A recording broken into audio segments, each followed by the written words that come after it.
তিরমিজি শরীফের হাদিসের মধ্যে এসেছে কাল কিয়ামতের ময়দানে আল্লাহ পাক রব্বুল আলামিন তিন ধরনের ব্যক্তিকে জাহান্নামের মধ্যে নিক্ষেপ করবে।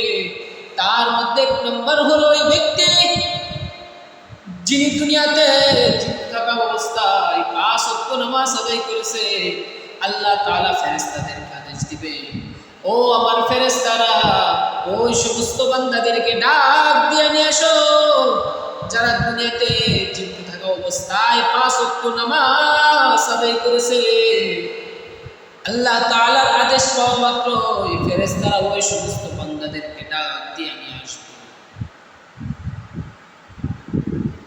তখন আল্লাহ তাআলা তাকে জিজ্ঞাসা করবে,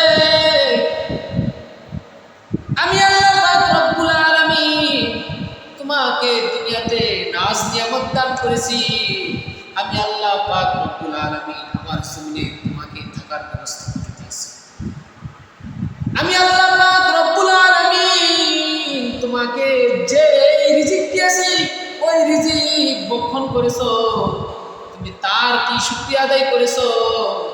তখন ওই বান্দা জবাবে বলবে, আল্লাহ তোমাকে রাজি খুশি করার জন্য,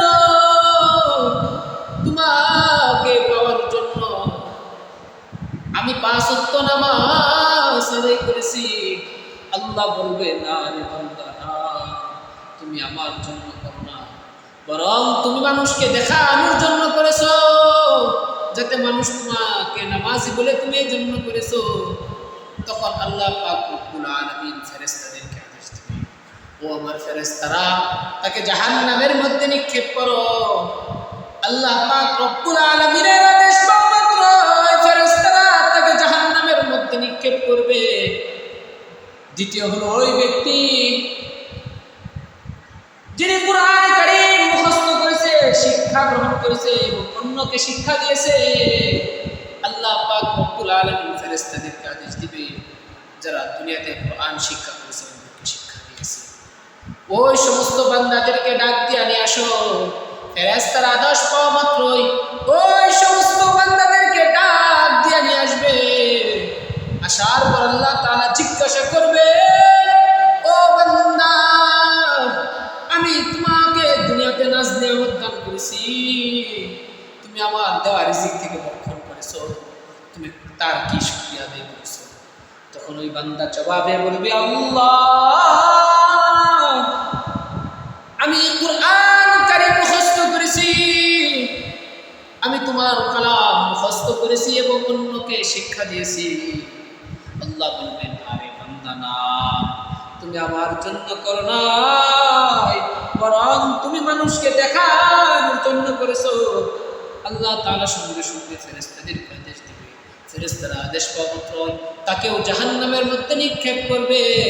3 নম্বর হলো ওই ব্যক্তি যিনি দুনিয়াতে জীবিত থাকা অবস্থায় দান সদকা করেছে। আল্লাহ তাআলা তাদেরকে বলবে, ও আমার বান্দা, তুমি দুনিয়াতে কি শুকরিয়া আদায় করেছো? আমি আল্লাহ পাক রব্বুল আলামিন তোমাকে অট্টালিকা দিয়েছি, তোমাকে টাকা পয়সা দিয়েছি, তোমাকে ধন সম্পদ দিয়েছি, তুমি তার কি শুকরিয়া আদায় করেছো? তখন বান্দা জবাবে বলবে, আল্লাহ তোমাকে রাজি খুশি করার জন্য আমি অমুক মসজিদ নির্মাণ করেছি, অমুক মাদ্রাসা নির্মাণ করেছি, আমি অমুক মসজিদে দান সদকা করেছি। আল্লাহ বলবে, না বান্দা, না, তুমি আমার জন্য, যাতে মানুষ তোমাকে সম্মান দেয়, যাতে করে মানুষ তোমাকে দানবীর বলে। আল্লাহ তাআলা ফেরেশতাদেরকে আদেশ দিবে, ও আমার ফেরেশতা, তাকে জাহান্নামের মধ্যে নিক্ষেপ করো।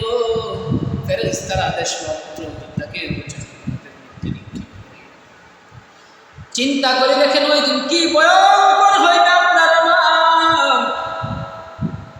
একমাত্র একটু নিয়তের কারণে আপনার আমার জীবনের সমস্ত আমল বরবাদ হয়ে যাইবে। এত এত দান সদকা করেছি, নামাজ পড়েছি, কোরআন শিক্ষা করেছি, শুধুমাত্র নিয়তের কারণে আমাদের সব আমল নষ্ট হয়ে যাইবে।